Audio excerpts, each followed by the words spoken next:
ಅಯ್ಯೋ ಇದ್ದಿದ್ದು 500 ರೂಪಾಯಿ ಕುಡಿಯೋಕ್ಕೂ ಕಾಸಿಲ್ವೇ?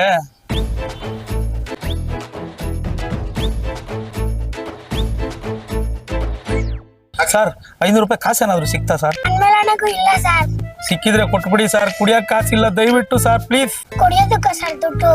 ಹೌದು ಸರ್, ಕುಡಿಯೋದಕ್ಕೆ ಇದ್ದಿದ್ದೆ 500 ರೂಪಾಯಿ ಸರ್. ತಗೊಳ್ಳಿ sir. Thank you sir. Sir ನಮ್ಮ ಅಪ್ಪನೂ ಕುಡ್ಕೊಂಡೆ ನಮ್ಮ ತಾತನೂ ಕುಡ್ಕೊಂಡೆ ಸರ್. ಕುಡ್ಕೋರ್ ಕಷ್ಟ ನಂಗೆ ಗೊತ್ತಾಗುತ್ತೆ ಸರ್. ಸರ್ ತುಂಬಾ ಹೆಲ್ಪ್ ಆಯ್ತು sir, thank you sir. Sir ನನಗೊಂದು ಹೆಲ್ಪ್ ಮಾಡ್ತೀರಾ? ಹೇಳಿ ಸರ್. ಅಪ್ರಮಾಣ ಸ್ಟುಡಿಯೋನ ಸಬ್ಸ್ಕ್ರೈಬ್ ಮಾಡಿ ಸರ್. ನಾನು ಅಪ್ರಮಾಣ ಸ್ಟುಡಿಯೋನ ಸಬ್ಸ್ಕ್ರೈಬ್ ಮಾಡ್ತೀನಿ ಸರ್. ನಿಮ್ ವಿಡಿಯೋಸ್ ನೋಡ್ತೀನಿ ಸರ್, ತುಂಬಾ ಚೆನ್ನಾಗಿ ಮಾಡ್ತೀರಾ, ಸೂಪರ್ ಸರ್. ಇದು ನಂದೊಂದು ಸೂಪರ್ ಸ್ಟಾರ್ ಫಿಲಂ ಬರ್ತಾ ಇದೆ, ಅದನ್ನ ಲೈಕ್ ಮಾಡಿ, ಶೇರ್ ಮಾಡಿ, ಕಮೆಂಟ್ ಮಾಡಿ. ಸರ್ ಇದು ಮುಖ್ಯವಾದ ವಿಷಯ, ನಿಮ್ ಕುಡುಕರು ಫ್ರೆಂಡ್ಸ್ಗೆಲ್ಲ ಶೇರ್ ಮಾಡಿ. ಧನ್ಯವಾದ ಸರ್, ನೀವೆಲ್ಲ ಚೆನ್ನಾಗಿರ್ಬೇಕು. Thank you sir. Super star super star super star super star super star super star